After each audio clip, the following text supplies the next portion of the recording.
Hi hello friends, welcome back to Shan kitchens world. ನಾವಿವತ್ತು ಸಿಂಪಲ್ಲಾಗಿ ಟೇಸ್ಟಿಯಾಗಿರುವಂಥ ತರಕಾರಿ ಚಿತ್ರಾನ್ನ ಮಾಡೋದು ಹೇಗೆ ಅಂತ ನೋಡೋಣ ಬನ್ನಿ. ತರಕಾರಿ ಚಿತ್ರಾನ್ನ ಮಾಡಲು ಬೇಕಾಗಿರುವ ಇಂಗ್ರೀಡಿಯೆಂಟ್ಸ್ ನೋಡೋಣ ಬನ್ನಿ. ಸಾಸಿವೆ, ಕಡಲೆಬೇಳೆ 1 ಸ್ಪೂನ್, ಉದ್ದಿನಬೇಳೆ 1 ಸ್ಪೂನ್, ಕಡಲೆಬೀಜ 1 ಹಿಡಿ, ಹುಳ್ಳಿಕಾಯಿ, ಕ್ಯಾರೆಟ್, ಕ್ಯಾಪ್ಸಿಕಮ್, ಬಟಾಣಿ, ಕೊತ್ತಂಬರಿ, ಹಸಿಮೆಣಸಿನ್ಕಾಯಿ, ಶುಂಠಿ, ಕರಿಬೇವು, 3 ಈರುಳ್ಳಿ, ಅರಿಶಿಣ, ನಿಂಬೆಹುಳಿ, 1 ಬಟ್ಟಲು ಅನ್ನ. ನಾನು ಪ್ಯಾನ್ಗೆ 1 ಕಪ್ ಎಣ್ಣೆ ಹಾಕ್ಕೊಂಡಿದ್ದೀನಿ. ಎಣ್ಣೆ ಬಿಸಿ ಆದಮೇಲೆ ಅರ್ಧ ಟೀ ಸ್ಪೂನ್ ಸಾಸಿವೆ ಹಾಕ್ಕೊತಾ ಇದ್ದೀನಿ. ಸಾಸಿವೆ ಎಲ್ಲ ಚಟಪಟ ಅಂದಮೇಲೆ 1 ಸ್ಪೂನ್ ಕಡಲೆಬೇಳೆ, 1 ಸ್ಪೂನ್ ಉದ್ದಿನಬೇಳೆ, 1 ಹಿಡಿ ಕಡಲೆ ಬೀಜನ ಹಾಕ್ಕೊತಾ ಇದ್ದೀನಿ. ಸ್ಟವ್ನ ಲೋ ಫ್ಲೇಮಲ್ಲಿ ಇಟ್ಕೊಳ್ಳಿ, ಇಲ್ಲಾಂದರೆ ಸೀದೋಗುತ್ತೆ. ನಿಧಾನಕ್ಕೆ ಬ್ರೌನ್ ಕಲರ್ ಬರೋವರೆಗೂ ಇದನ್ನು ಫ್ರೈ ಮಾಡಬೇಕು.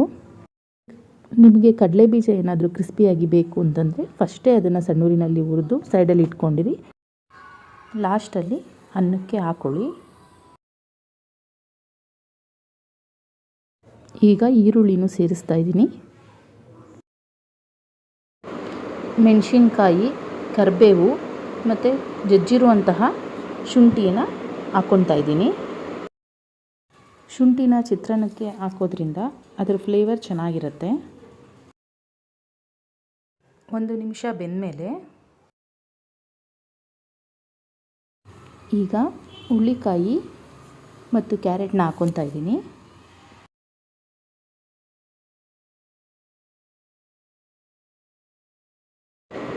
ಬಟಾಣಿ ಮತ್ತು ಕ್ಯಾಪ್ಸಿಕಮ್ನು ಸೇರಿಸ್ತಾ ಇದ್ದೀನಿ.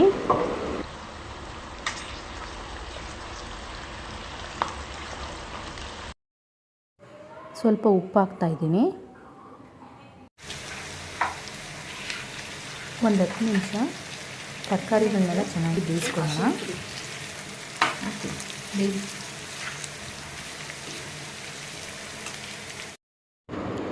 ಅರ್ಧ ಸ್ಪೂನ್ ಅರಿಶಿನ ಹಾಕ್ತಾಯಿದ್ದೀನಿ. ನಾನು ಅರಿಶಿನ ಇಲ್ಲಿ ಸ್ವಲ್ಪ ಕಮ್ಮಿ ಹಾಕ್ತಾಯಿದ್ದೀನಿ, ತುಂಬ ಜಾಸ್ತಿ ಯೆಲ್ಲೋ ಕಲರು ಬೇಡ ಅಂತ.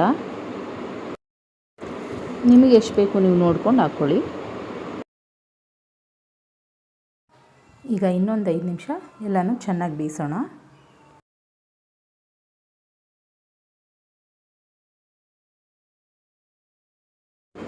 ತರಕಾರಿ ಎಲ್ಲ ಚೆನ್ನಾಗಿ ಬೆಂದಮೇಲೆ ಕೊತ್ತಂಬರಿನ ಹಾಕಿ ಸ್ಟವ್ ಆಫ್ ಮಾಡ್ಕೊಳ್ಳೋಣ. ನಿಂಬೆ ಹುಳಿನ ಈಗಲೇ ಸೇರಿಸ್ಬೇಡಿ, ಒಂದು 10 ನಿಮಿಷ ಆರಿದ್ಮೇಲೆ ನಿಂಬೆ ಹುಳಿ ಸೇರಿಸ್ಕೊಳ್ಳೋಣ.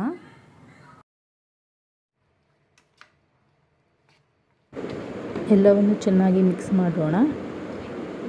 ಈಗ ರುಚಿಕರವಾದ ತರಕಾರಿ ಚಿತ್ರಾನ್ನ ರೆಡಿಯಾಗಿದೆ. ನಾವು ಈ ಚಿತ್ರಾನ್ನದ ಗೊಜ್ಜನ್ನು ಒಂದು ಬಟ್ಲಲ್ಲಿ ಫ್ರಿಜ್ಜಿಗೆ ಹಾಕಿ ಎತ್ತಿಟ್ಕೊಂಡು ನೆಕ್ಸ್ಟ್ ದಿನ ಬಿಸಿ ಬಿಸಿ ಅನ್ನಕ್ಕೆ ಹಾಕ್ಕೊಂಡು ಸರ್ವ್ ಮಾಡ್ಕೊಂಡು ತಿನ್ಬೋದು. ಈಗ ರುಚಿಯಾದ ತರಕಾರಿ ಚಿತ್ರಾನ್ನ ರೆಡಿಯಾಗಿದೆ. Please share, like and subscribe. Thank you for watching.